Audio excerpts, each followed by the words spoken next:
Welcome back to Smart Garden, where we turn gardening mysteries into simple, practical skills. Today we're diving into one of the most powerful techniques every fruit grower should know: grafting. It might look like tree surgery, but don't let that scare you.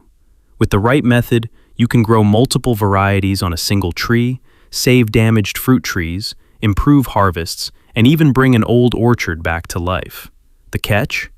There isn't just one way to graft, there are dozens. Some are beginner-friendly, while others require patience and precision. Today, we'll break down 15 grafting methods, from the easiest to the most advanced, so you'll know exactly which one is right for your garden. 15. Bark graft. This is one of the best grafting techniques for spring, but timing is everything. It only works when the tree is actively growing, and the bark slips away from the wood with ease. Cut back the old branch. Make a short vertical slit in the bark. Gently lift the edge and slide in a scion with a long, clean bevel cut. To keep the scion from shifting in strong winds during its first season, secure it with a tight grafting wrap or a small headless nail if needed. The tree suffers very little damage, and the results can be remarkable. It's one of the fastest and most reliable ways to rejuvenate an old fruit tree or bring an aging stump back to productive life. 14. Whip and tongue graft. If a standard whip graft makes your hands a little shaky, this technique will quickly become your favorite. It starts with the same matching angled cuts on both the scion and the rootstock, but then you add one clever detail: a small slit or tongue on each cut surface. As the two pieces slide together, they lock into place like matching puzzle pieces, making the graft surprisingly stable even before it's wrapped. Just don't cut the tongues too deeply, or the wood may split. That simple addition creates much more cambium contact, greatly improving the chances of a successful graft. Once healed, the union becomes exceptionally strong and easily withstands wind, heavy fruit, and years of healthy growth. 13. Side veneer graft. If you prefer to play it safe, this is one of the smartest grafting methods you can learn. Instead of removing a large branch, simply make a shallow, angled cut, about 30 degrees, into the side of a healthy branch or trunk without cutting it off completely. Shape the scion into a double-sided wedge and fit it snugly into the cut, leaving the shoulder of the wedge just slightly exposed to encourage better callus growth as the graft heals. The best part is that the original branch keeps growing while the graft establishes itself. If the graft succeeds, you simply prune the branch above it and let the new shoot take over. If it fails, the tree carries on almost as if nothing happened, making this one of the safest and most forgiving grafting techniques. 12. Cleft graft. When you're working with a mature fruit tree or replacing an old variety on a thick branch, a simple whip graft isn't enough. That's when the cleft graft becomes the perfect solution. Cut back the branch, or even the trunk, and carefully split the stump down the center with a grafting knife or small hatchet. Shape the scion into a long, even wedge and place it inside the split, making sure the cambium layer lines up along the outer edge of the rootstock. Seal every exposed crack with grafting wax or tree wound sealant to keep out moisture and disease. It may look a little dramatic, but don't be fooled. This is one of the most forgiving grafting methods. A single split can even hold 2 or 4 scions at once, making it an excellent way to renew an old tree. 11. Whip graft. Every fruit grower should master this technique first. It's the foundation of grafting and works best when the rootstock and scion are nearly identical in thickness. Make a long, smooth, angled cut on each piece, about 3 to 4 times the diagram of the branch, in one clean, confident motion. Avoid short sawing strokes, which leave rough surfaces and reduce the chance of a good union. Then, line up the cambium layers as precisely as possible and wrap the graft tightly with grafting tape. Don't forget to seal the exposed tip of the scion with grafting wax or pruning sealant to prevent it from drying out. The method is simple, but it rewards patience and precision. If the pieces shift while you're wrapping them, you'll have to start all over again.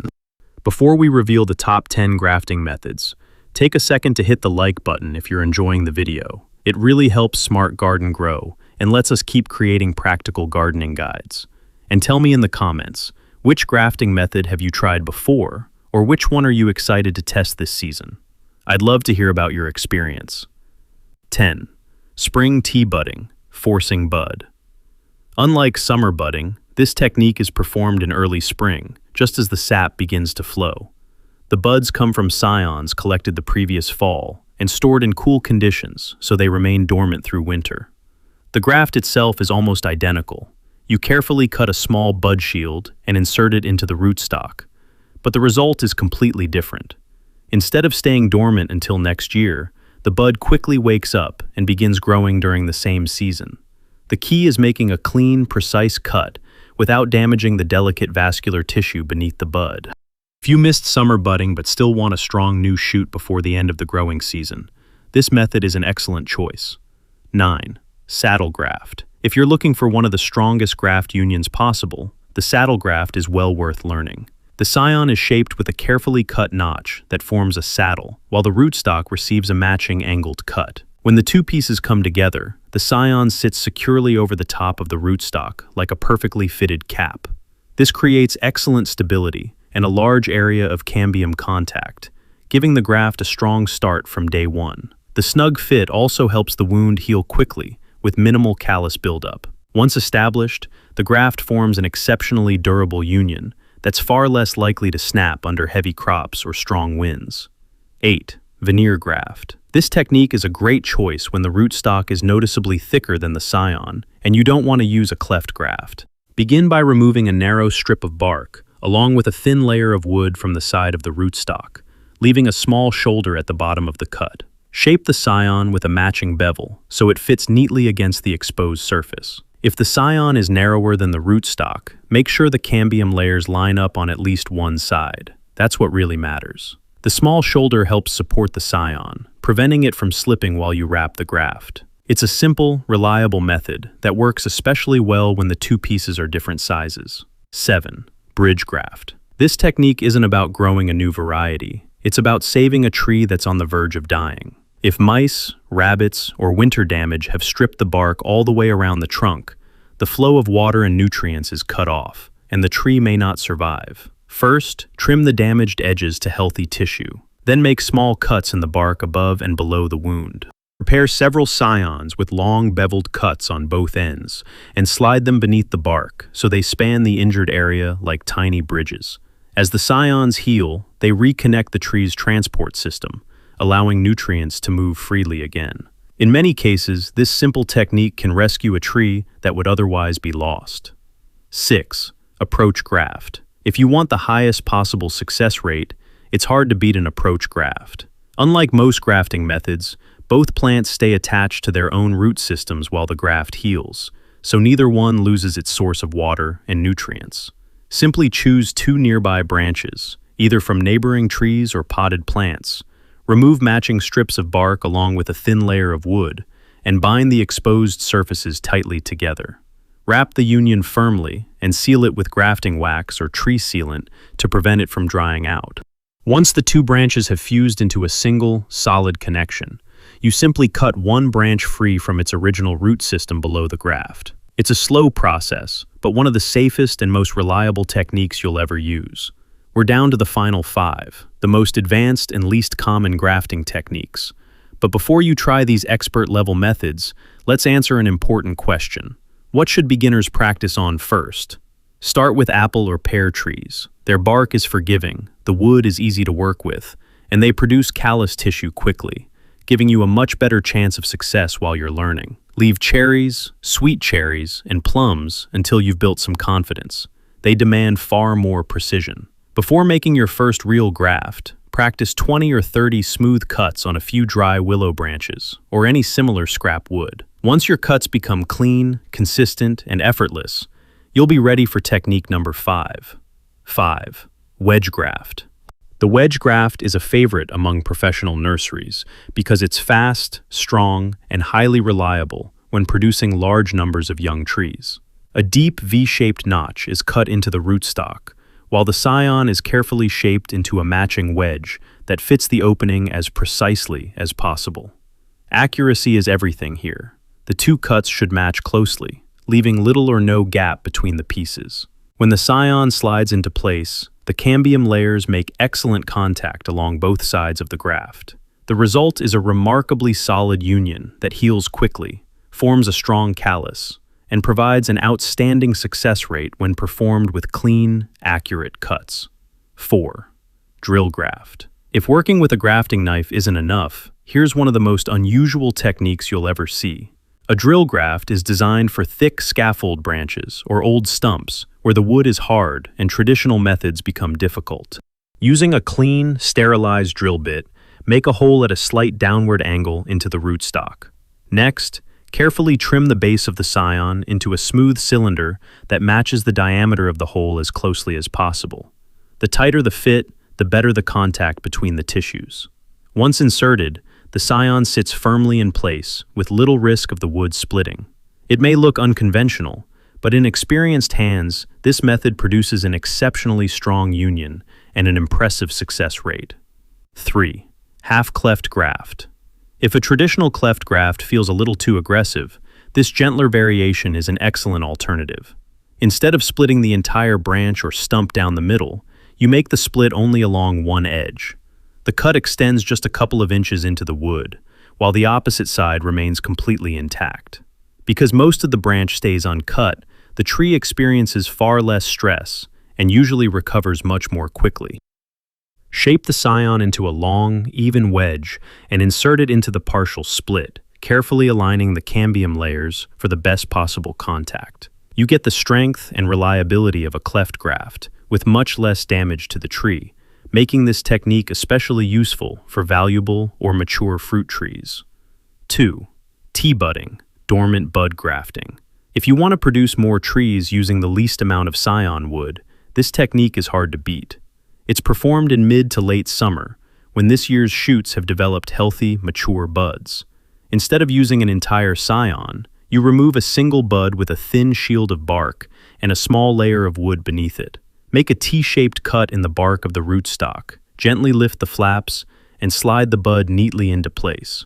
Leave the leaf stalk attached when collecting the bud. It becomes a simple success indicator. If it drops off with a light touch after a couple of weeks, the graft has taken. The bud stays dormant through winter, then bursts into vigorous growth as soon as spring arrives. 1. Interstem graft. This is one of the most advanced grafting techniques you'll ever encounter. Instead of joining just two pieces, an interstem graft combines three: the rootstock, a short intermediate section about 5 to 6 inches long, and the final fruit variety. That middle piece acts as a bridge, making it possible to combine varieties that wouldn't normally be compatible, or to grow compact trees on exceptionally hardy root systems. The graft can be completed in a single session, using 2 whip and tongue grafts, or in 2 separate stages over 2 growing seasons. Success depends on creating perfect cambium contact at both graft unions. It's a demanding technique, but when done correctly, it allows growers to produce long-lived, highly productive trees adapted to challenging climates. Which fruit trees are the easiest to graft? You can graft almost any fruit tree, but some are far more forgiving than others. Here's a ranking from the easiest for beginners to the most challenging. Apple is the undisputed champion. Even if your cuts aren't absolutely perfect, success rates can reach 95%, making it the ideal tree for anyone learning to graft. Pear is another excellent choice. It grafts readily and can even be combined with quince or mountain ash to create smaller, easier to manage trees. Plum is a dependable middle ground option. It accepts cherry plum and apricot well, but clean, razor-sharp cuts are essential because its wood fibers bruise easily. Cherry plum is one of the most versatile rootstocks available. It's an excellent foundation for plums, apricots, and even peaches. Sour cherry demands speed. Its sap begins oxidizing quickly, so every cut should be made smoothly and without hesitation. Sweet cherry usually grafts successfully, but its branches can snap under heavy crops. Strong techniques like a whip and tongue graft or wedge graft provide the best support. Apricot wakes up early in spring, so timing is critical. Graft too late, and the tree may already be pushing too much sap.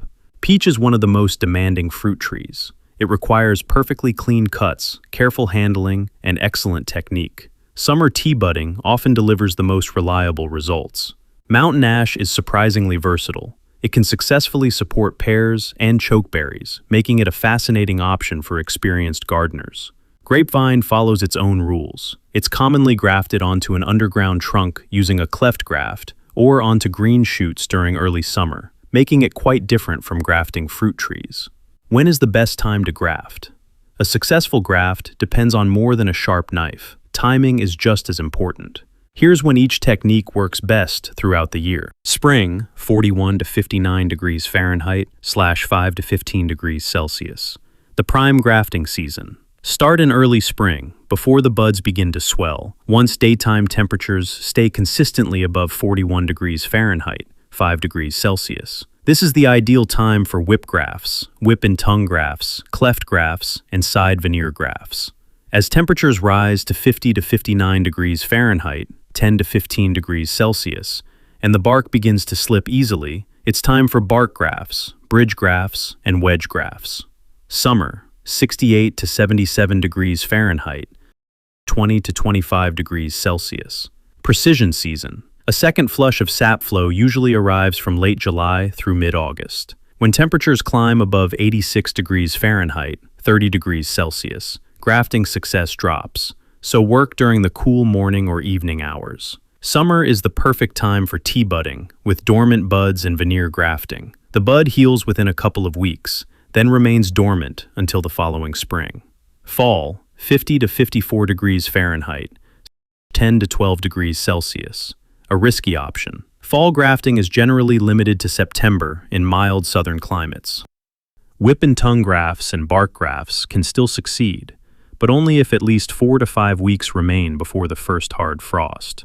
Otherwise, the scion may not have enough time to heal before winter. Winter. Indoor bench grafting, 32 to 39 degrees Fahrenheit / 0 to 4 degrees Celsius. While the orchard sleeps, experienced growers keep working indoors. From January through March, rootstocks and scions stored in cold conditions are brought inside for bench grafting, most commonly using the whip and tongue method.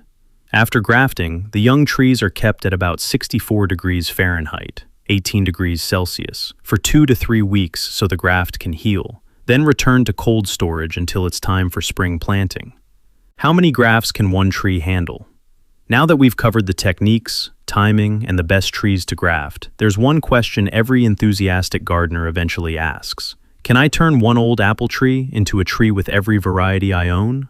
And how many grafts can a single tree actually support? Before you start creating the ultimate fruit salad tree, it's worth knowing the limits. Grafting is a form of controlled stress, and every tree has only so much energy to spare. Follow these 3 golden rules to keep your tree healthy for years to come. Choose the right age. 1 to 3 years old. Young trees are perfect for establishing a new variety. Limit yourself to 1 or 2 grafts on the main trunk or primary branches. 4 to 10 years old. This is the sweet spot. A vigorous, healthy tree can comfortably support 3 to 10 different scions on separate scaffold branches. 15 to 20 years and older. Mature trees become much harder to top work. If the trunk is hollow or the tree is declining, grafts are unlikely to succeed. Instead, rejuvenate the tree with heavy pruning first, then graft onto the new shoots that emerge.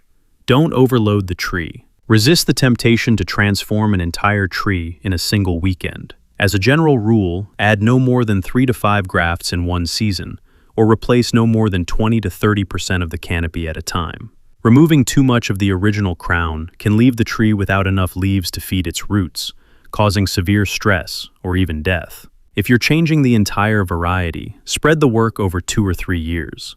Match varieties carefully. When growing multiple varieties on one tree, choose cultivars with similar ripening seasons. Summer apples belong with summer apples, while late season and winter varieties should be grouped together. Mixing very early and very late cultivars on the same tree can throw their natural growth cycles out of sync, causing the branches to compete for water, nutrients, and energy instead of thriving together. The biggest grafting mistakes, and how to care for your new graft. So the cuts are made, the scion is wrapped, and the grafting seal is drying nicely in the sun.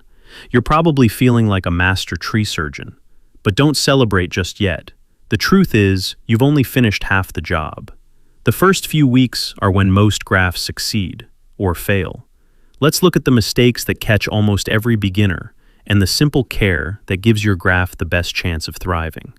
Even the perfect grafting technique won't save you if you make one of these classic mistakes. Using a dull or dirty knife. A kitchen knife or worn pruners crush the delicate cambium instead of making a clean cut. And if you don't disinfect the blade with rubbing alcohol before each graft, you could introduce disease directly into the fresh wound. Working too slowly. Freshly exposed cambium begins to dry and oxidize in as little as 15 to 20 seconds. Once you've made the cut, fit the pieces together immediately instead of stopping to admire your work. Misaligning the cambium. Matching the outer bark isn't what matters. The goal is to line up the thin green cambium layer beneath the bark on at least one side of the graft. Not sealing the graft properly. Even a tiny exposed gap can let the scion dry out or allow rainwater to introduce rot before the graft has a chance to heal. How to care for a successful graft. Once the graft is taken, treat it like a young sapling. Protect it from intense sunlight. During the first 2 to 3 weeks, the scion is especially vulnerable to heat and drying. Provide light shade with a paper bag or another breathable cover until the graft has fully healed. Remove competing shoots. The tree will naturally send up vigorous new growth below the graft. Those shoots compete for water and nutrients, so remove them promptly to direct the tree's energy into your new variety. Remove the wrapping at the right time. When the new shoot reaches about 4 to 6 inches, 10 to 15 centimeters long, usually after 6 to 8 weeks, loosen or carefully cut away the grafting tape. Leave it on too long, and it can girdle the growing branch, weaken the graft union, and make it much more likely to snap in strong winds. Grafting isn't magic. It's a skill that improves with every tree you work on. Your first attempt may not be perfect, and that's completely normal. Every successful orchard started with someone willing to make that first cut. So grab a sharp knife, practice on a few branches, and don't be afraid to experiment. Before long, you'll be growing stronger trees, better harvests, and maybe even a one-of-a-kind fruit tree with several varieties on a single trunk. Remove competing shoots. If you enjoyed this guide, don't forget to like, subscribe to Smart Garden, and we'll see you in the next video.